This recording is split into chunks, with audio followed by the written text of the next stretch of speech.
எங்கள் வாழ்வும் எங்கள் வளமும் மங்காத தமிழ் என்று சங்கே முழங்கு. காலத்தின் நேரம் கருதி அறிவு சார்ந்த சபைக்கும் ஆண்டோர்கள் அனைவருக்கும் என் இனிய மாலை வணக்கம். ஒரு விமர்சகனாக, ஒரு புத்தக வாசிப்பாளனாக நமது மண்ணின் மைந்தர் அண்ணன் ராஜ்குமார் அவர்கள் எழுதிய இந்த மன்னரம் என்ற நாவலை குறித்த புத்தக விமர்சனத்தை அளிப்பதற்காகவே நான் இங்கு வருகிறேன். எனக்கு முன்பு பேசிய ஆசிரியர் பரமேஸ்வரி அவர்கள் முதல் அண்ணன் ஞானகரவேல் வரை அனைவரும் புத்தகத்தை பற்றிய அணிந்துரையை ஏற்கனவே வழங்கியிருக்கிறார்கள்.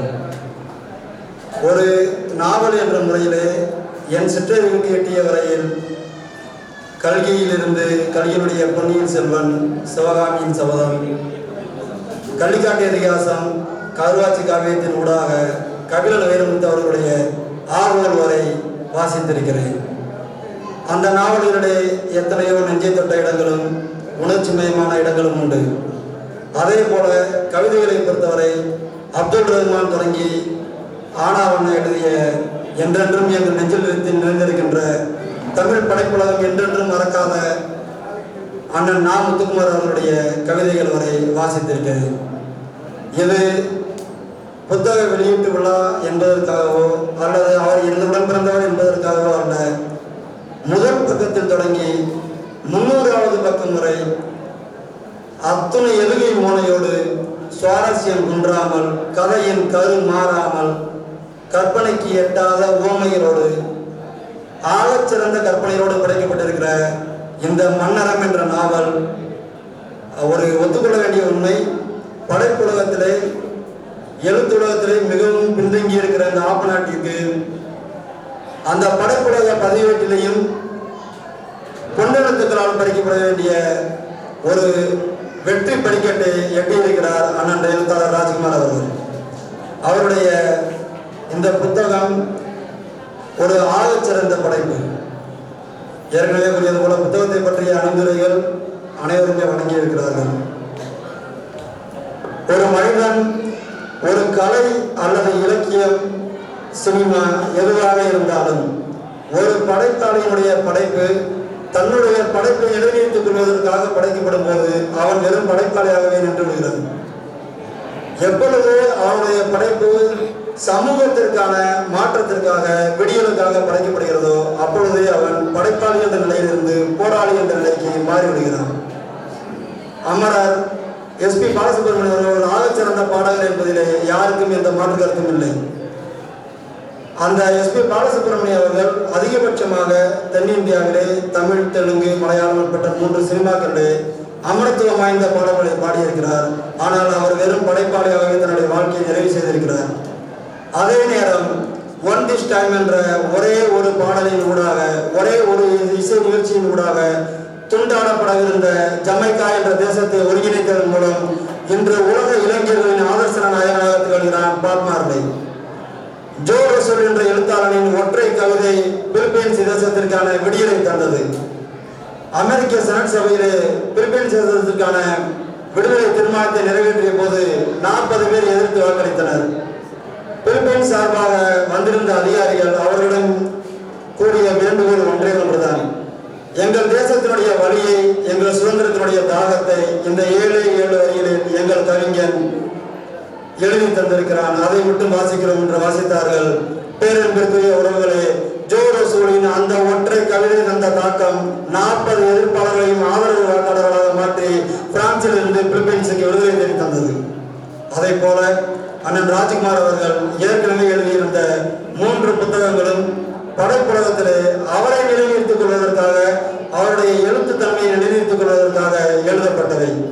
ஆனால் இந்த மன்னரம் என்ற இந்த நாவல் நிச்சயமாக அவருடைய சுயத்தை தாண்டி இந்த ஆப்ப நாட்டினுடைய தேவையை, இங்கே உள்ள நீர் பற்றாக்குறையை, வறட்சி என்று முத்திரை வைக்கப்பட்ட நமது முத்திரையை, அதை மூடி மறைத்த முகத்திரைகளை கிழிக்கக்கூடிய ஒரு கருவியாக, ஆயுதமாக இந்த புத்தகத்தை பயன்படுத்தியதன் மூலம் எழுத்தாளர் என்ற நிலையிலிருந்து இந்த மண்ணிற்கான, இந்த ஆப்ப நாட்டிற்கான எழுத்துலகத்தின் ஊடாக ஒரு போராளி இந்த மண்ணிலே பிறந்திருக்கிறார் அண்ணன் ராஜ்குமார் அவர்கள். நிச்சயமாக ஒரு எழுத்துலக போராளியாக உருவெடுத்திருக்கிறார்.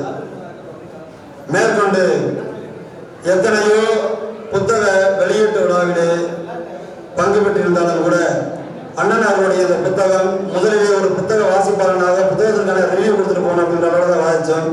ஆனால் நிச்சயமாக ஒரு கட்டத்திற்கு மேலே இந்த மண்ணின் மைந்தனாக இந்த ஆப்ப நாட்டினுடைய இளைஞனாக ஒரு புத்தக ரிவ்யூ அப்படிங்கிறத தாண்டி இந்த தண்ணீர் தேவைக்கான எந்த புத்தகத்திற்கு எந்த நோக்கத்திற்காக இந்த புத்தகம் எழுதப்படுதோ அந்த நோக்கத்திற்காக ஒவ்வொரு ஆப்ப நாட்டும் இளைஞனும் அவருடைய அந்த கருத்தை ஏற்றுக்கொண்டு அண்ணன் மனோஜ் போன்றவர்கள் ஐயா ஆசிரியர் போன்றவருடைய வழிநடத்தலை ஏற்றுக்கொண்டு இந்த ஆப்ப நாட்டினுடைய வளர்ச்சிக்கு பங்கெடுக்க வேண்டும் என்ற உறுதியை எடுத்து தந்திருக்கிறது.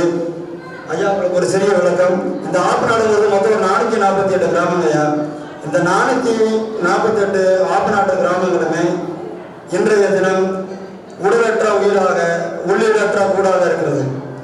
இந்த திருவிழா நேரத்தில் பொங்கல் டைம்ல இப்போ ஊருக்கு போனா ஒவ்வொரு ஊருக்கு அவ்வளவு இளைஞர்கள் அவ்வளவு பொதுமக்கள் இருக்காங்க. நாளைக்கு காலையில் ஆப்ப நாட்டில் எந்த ஊருக்கு போனாலும் திருடனை பிடிக்கிறதுலாம் இல்லை, திருடிட்டான் சொல்றது கூட ஆள் இருக்காது. மயான பூமியாக காட்சியளிக்கும்.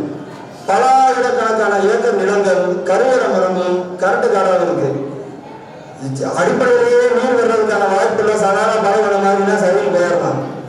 இதுல உள்ள நீர் வராததற்கான நீர் வரணும்னு எல்லாருக்கும் விருப்பம் இருந்துச்சு. ஐயா ஆசிரியர் போன்றவருடைய அருமுயற்சிகள்லாம் ஒரு சில பேருக்கு தெரியும். இந்த எங்களுக்கெல்லாம் எங்களுடைய இளைஞர்கள் சிறு வயதில இருந்து ஐயா ராணியன் ஆசிரியர் போன்றவர்களாம் எங்கள் ஆதரசன நாயகர்கள். அவர்கள்லாம் எவ்வளவோ போராடி பார்த்தாங்க. அதனுடைய போராட்டத்தினுடைய நீட்சியாக என்ன காரணத்துக்காக தண்ணி வரலைங்கிறது இதுவரையும் தெரியாது. தண்ணி வரல அவ்வளவுதான் தெரியும். ஆனால் இந்த மன்னரம் என்ற புத்தகத்தின் நோக்கமே அதான். நமக்கு தண்ணி வர்றதுக்கான உரிமை இருந்துச்சா இல்லையா? மன்னர் நாம ஐயா அவர்கள் சொன்னது போல மன்னர் நமக்கு எழுத்தா கொடுக்காம வெறும் வார்த்தையை கொடுத்துட்டு போயிட்டார். அதான் இருக்கிற பிரச்சனையே. அந்த நாவலிலே சொல்லப்படுவது போல உட்ட இடத்தில் உயிரிழந்தும் தன்மையோர் பற்றுள்ளதை கண்டால் பணிவரும் ஒற்ற இடத்தில் உயிரிழந்தும் தன்மையோர் பற்றுள்ளதை கண்டால் பணிவரும் கற்றோன் பிளந்து இருவதை அல்லாமல் பெரும்பாலும் தாங்கியும் தளர்ந்து வளையும் போதான் என்பார்கள். ஒரு டன் ஏற்றக்கூடிய ஒரு பாறையில நீங்க 10 டன் ஏற்றினா அந்த கற்றோன் பிளந்து இருமை அல்லாமல் தளர்ந்து வளர்ந்து கொடுக்காது. அப்படியே வீரமும் போக்குணமும் என்ற ஆப்ப நாட்டு வீரர்கள் இன்றைய காலத்திலும் நாங்கள் வளையவே இல்லை, நிமிர்ந்தேதான் வாழ்ந்து பழகலாம். எங்களுடைய நிமிர்வுக்கு அடையாளமாக எங்களுடைய அந்த போரிலே நாங்கள் கொடுத்த உயிர் தியாகத்திற்கு ஈடாக மன்னர் அவர்கள் வைகை அணையிலே எங்கள் பகுதிக்கான நீர் உரிமையை தந்தார்கள். ஆனால் அவை எழுத்து சாசனமாக இல்லாத காரணத்தால் எங்களுடைய அரசியல் விழிப்புணர்வு இல்லாத காலத்தால் காலப்போக்கில் களவாடப்பட்டுவிட்டது. என்று எத்தனையோ மனோஜர்கள் குறிப்பிட்டது போல எத்தனையோ சட்ட போராட்டங்களுக்கு பிறகு இறுதியாக ஒரு கோர்ட்டு உத்தரவை காரணம் காட்டி அந்த மனதை திறக்க முடியாது அப்படிங்கிறத நிப்பாட்டியிருக்காங்க. அண்ணன் இயற்கையாளர் தவம் ஐயா குமார ரவிக்குமார் அண்ணன் மனோஜ் போன்ற எத்தனையோ இயற்கை விரும்பிகளும் போராளிகளும் உள்ள இந்த சபையிலே ஒரு ஆப்ப நாட்டின் இளைஞனாக அண்ணன் ராஜகுமார் அவர்களுடைய நாவலை முழுவதுமாக வாசித்து அதன் நோக்கத்தை புரிந்து கொண்டவனாக ஒற்றை கோரிக்கை விடுக்கிறேன். நீங்கள் என்ன செய்ய சொன்னாலும் சரி, அது சட்ட போராட்டமோ கையெழுத்து இயக்கமோ எதுவானாலும் சரி, இந்த ஆப்ப நாட்டின் ஒவ்வொரு இளைஞர்களும் எங்கள் மண்ணை வளமாக்க நாங்கள் காத்துக் கொண்டிருக்கிறோம். உங்களுடைய அத்தனை ஒத்துழைப்புக்கும் நாங்கள் ஒத்துழைக்கிறோம். தவிர்மான சிவாஜி சொன்னாங்க, செத்து சாம்பலானாலும் எங்க சாம்பல் இந்த மண்ணுக்கு தான் வரணும். இந்த மண்ணை விட்டு வெளியே நாங்கள் வாழ்க்கை விரும்பவே இல்லை. அது எவ்வளவு பெரிய வாழ்க்கை வந்தாலும் சரி, எங்கே போய் எவ்வளவு சம்பாதிச்சாலும் சரி, நாங்கள் திருப்பி ஊருக்கு வரணும். அதனுடைய வெளிப்பாடு நாங்கள் ஒவ்வொரு இடத்துலையும் பார்க்கலாம். எல்லா ஊர்லையும் சாதாரண நேரத்தில் யாரும் இருக்க மாட்டாங்க. திரும்பி பார்த்தா அத்தனை பேரும் ஒரு பக்கம் மண்ணாளுக்கு மொத்தமாக ஊருக்கு வந்துடுவோம். இந்த மண்ணை விட்டு நாங்கள் போக எக்காரணம் மட்டும் முடியாதுயா. இந்த மண்ணில் நாங்கள் வாழணும். இந்த மண்ணினுடைய அடிப்படை தேவை. இன்னைக்கு விளையாட்டுல இந்த பக்கத்தில் உள்ள நரசிம்மபுரத்துலாம் தம்பி இஸ்ரோல வேலை பார்க்காது.